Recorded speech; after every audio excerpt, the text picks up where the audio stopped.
Zhuangzi's Fables and Their Wisdom. Module 5 on Relativism.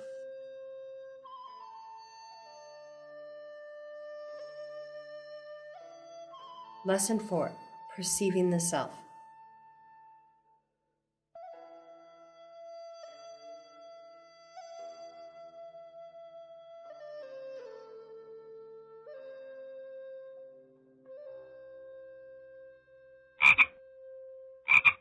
Fable 1 The Frog in the Well.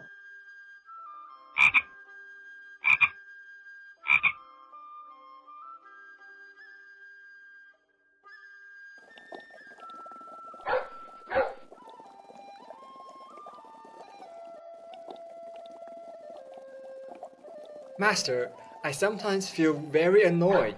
I have perfectly understood many things. Yet, some of my friends still refuse to listen to me. They are so ridiculous. Mostly, people are looking at the world with their personal experience, and you are no exception. This time, I want to tell you the fable of the frog in the well. The frog was quite arrogant because he thought he had the perfect conditions in the well. But the turtle from the eastern sea told the frog that the sea was much bigger than his well.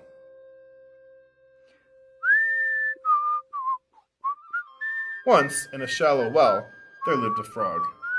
The frog enjoyed its life very much. One day, a turtle passed by and heard the frog humming a tune. The turtle looked into the well and saw the frog. Hello, little frog. I'm the turtle from the eastern sea. What is so interesting in the well? My life is fantastic in the well. Everyone would admire my life here. This well is my kingdom, and I live like a king here. When I jump into the water, it supports me and keeps me afloat. When I step into the mud would cover my feet and provide me with a massage. That sounds great. A massage with mud? Interesting. I see shrimps, crabs, and tadpoles, but none of them is as happy as I am. Moreover, I have commanded all the water here. It is the greatest pleasure to enjoy myself in this well. Why don't you come here and have a try? I really want to, but I can't fit. Your well seems too small for me. Before I can manage to put my left foot in, my right knee is stuck. My well is too small? How is this even possible? I have been living here all my life. It's big enough. I really don't think this is big. I would rather say the eastern sea is big. It's so big that 1,000 li is not sufficient to measure its width, and 8,000 cubits is not enough to measure its depth. In the time of you, for 9 years out of 10, there were continuous rains and floods, but the water was not visibly increased. In the time of Tong, for 7 years out of 8, there were continuous droughts, but its water was not visibly decreased either. Thus, its water does not increase or decrease with the change of rainfall for such a long period of time. And that's really big enough. That's really the place of great pleasure. On hearing this, the frog felt really amazed and shocked.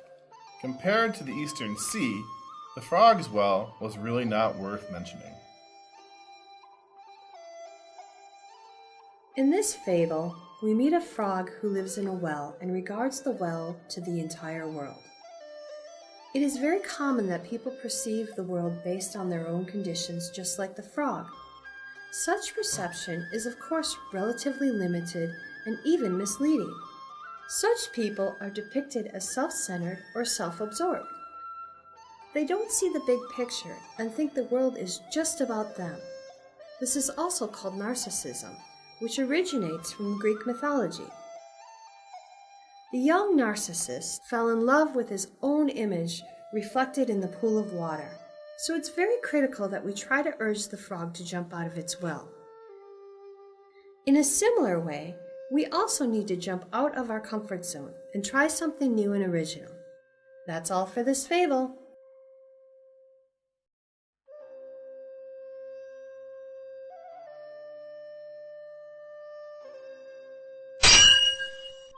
Fable 2, Zhuangzi's Three Swords.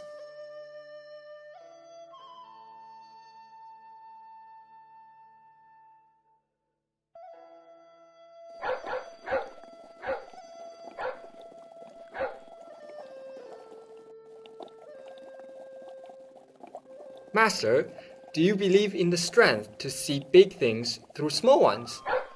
Do you think the small things and the big things are contradictory? Small and big are a pair of relative terms. Similarly, we can have good and bad. We can see big things through the small ones. We can also gain good results from bad things. But you need to justify it and make a proper mapping from the small ones onto the big ones, or vice versa.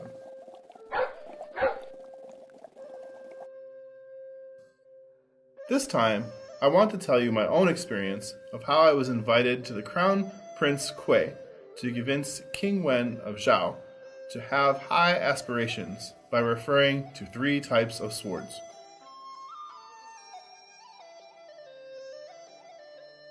As the crown prince of the state of Zhao, I'm quite worried. King Wen of Zhao is very fond of sword fighting. More than 3,000 sword fighters have gathered as his guests, fighting before him day and night. Aha! I love this game. Come on, keep fighting. Don't stop.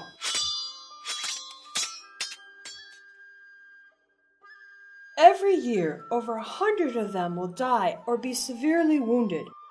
But the king loves it so much that he is never tired of watching the fight. Such situation has continued for 3 years, and our kingdom has begun to decay. King Wen of Zhao is just an idler of sword fighting. His state is falling down. I can make a plan to get his farmland and his state.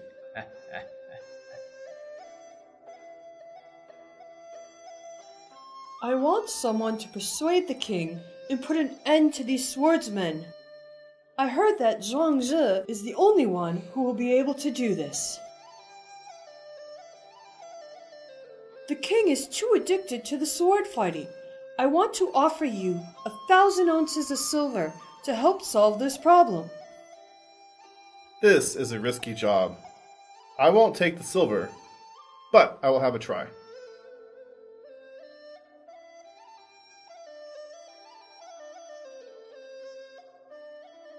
The prince have mentioned you and set up an interview for you and me. You seem to be different from others who come to see me. They are all very cautious, but you seem calm and confident. What do you want to teach me? I have heard that your majesty is fond of the sword fight, and therefore I have come to present my expertise of sword fighting. If an opponent tries to fight me, I can beat him with my sword 10 paces away. Thus, there is hardly anyone who can beat me, even if I keep walking for 1,000 li. That's fantastic. Then you are unbeatable.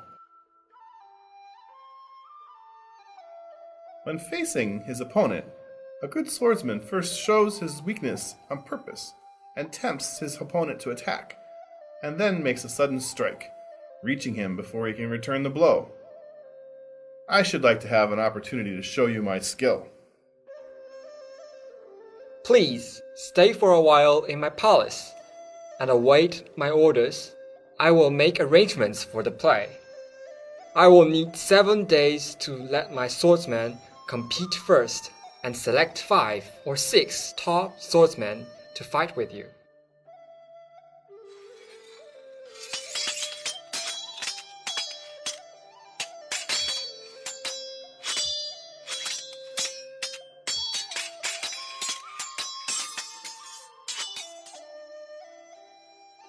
Now it's the time. Today I'm going to see your skill. I have long been looking forward to this opportunity. What kinds of sword would you like to use? I will prepare it for you. I have 3 swords already. Your Majesty may choose any one that you would like me to use. They are the sword of the Son of Heaven, the sword of the lewd, and the sword of the idler.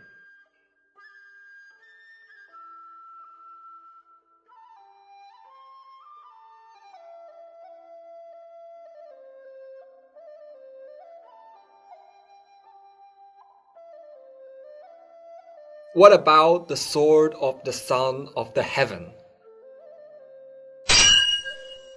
I am the sword of the Son of the Heaven.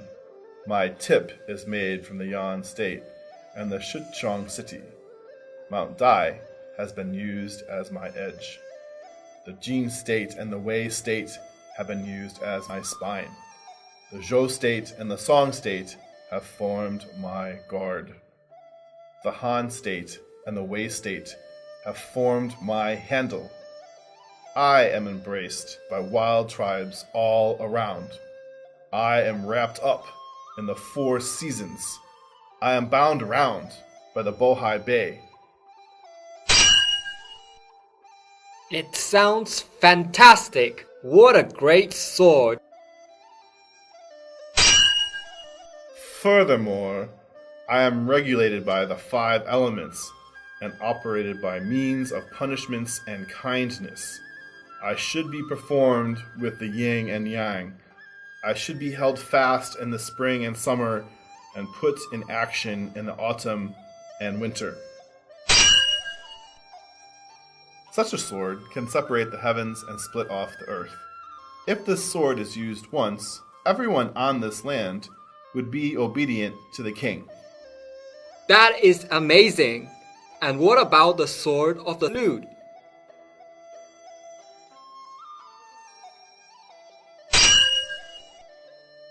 As the sword of the lewd, I have wise and brave officers for my tip, pure and virtuous officers for my edge, able and honorable officers for my spine, loyal and honest officers for my guard, heroic and outstanding officers for my handle.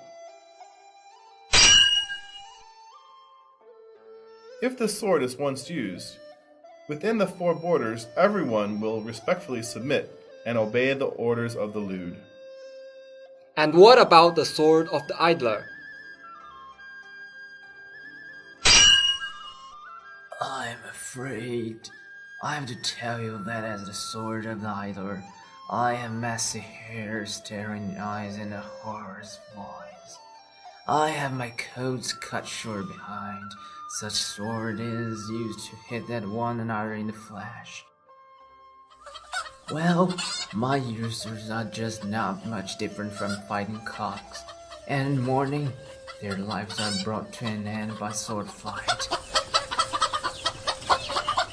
They are of no use in the affairs of the state. Your Majesty occupies the seat of the Son of Heaven, but it seems that you are fond of the sword of the idler. What a great pity. I understand what you actually mean now. I'm really ashamed of what I am so crazily fond of. I will stop the sword fighting in the palace and focus on my administration of the state.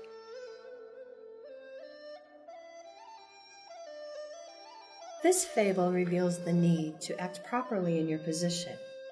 It is said that wherever you are, be there. If you are in the grand position, you have to be ready to soldier the grand responsibility accordingly, instead of just idling away with your personal interests.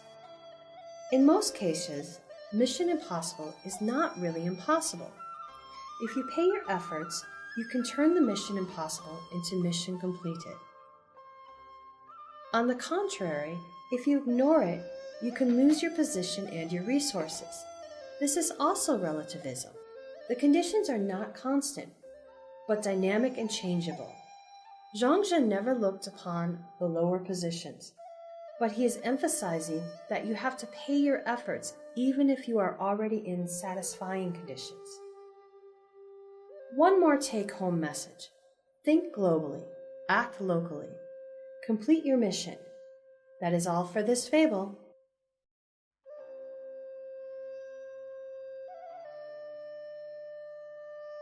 Fable 3. The Commander of the Right with One Leg.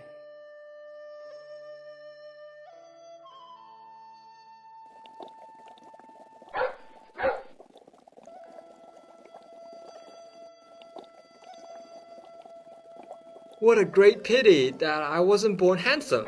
What a great pity that I wasn't born clever enough. What a great pity that you don't really know yourself. Almost nobody in the world is born perfect.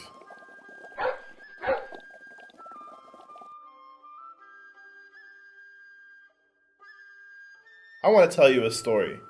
The Commander of the Right with One Leg.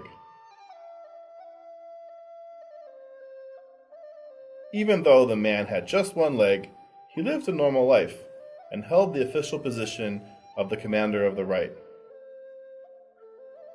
Another official, Gong Xuan, was quite surprised at this. When Gong Xuan first saw the Commander of the Right, Gong Xuan was startled.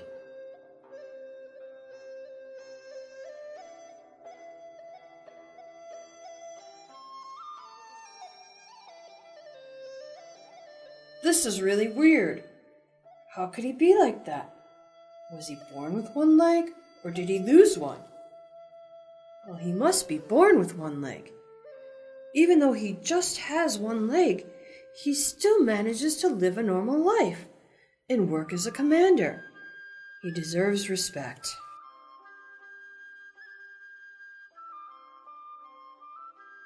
As for me, having just one leg is not a big deal. If everyone were born with one leg, then people would think it were weird to suddenly see someone with two legs. Anyway, I have to live with the body I was born with. I am not bothered with having just one leg or many legs like the centipede.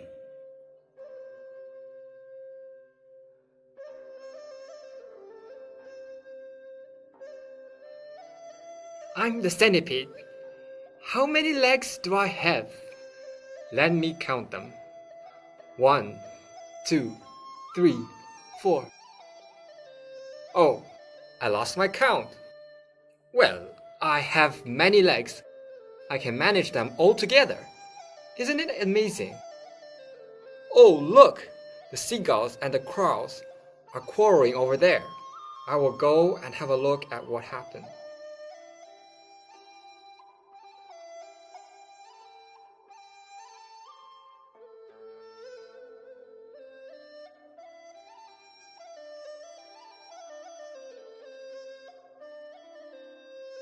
White is beautiful! We don't need to keep washing to become white! Black is beautiful. We don't need to dye with the ink to become black either.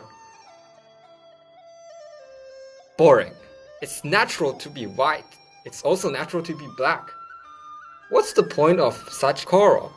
Just be yourself and be your best self. I've never bothered with my legs. Happiness escapes those who refuse to see the good in what they have and accept the reality. When life gives you every reason to be negative, think positive. Appreciate your life for everything that it is. No matter if you just one leg or have many legs, and no matter if you are black or white, make the best out of whatever you have. The Greek philosopher Aristotle put it in a more concise way. Knowing yourself is the beginning of all wisdom. Life is 10% what you happen to have and 90% how you respond to it. Eleanor Roosevelt said, No one can make you feel inferior without your consent. Why should we consent to make ourselves feel inferior? We might not be able to do big things all at once, but if we have done small things well, we can do bigger things well too. We can split the big thing into smaller ones and tackle them one by one. So the most practical way to seek self-value is to make a plan and start with the small things. That is all for this fable. Thank you for listening.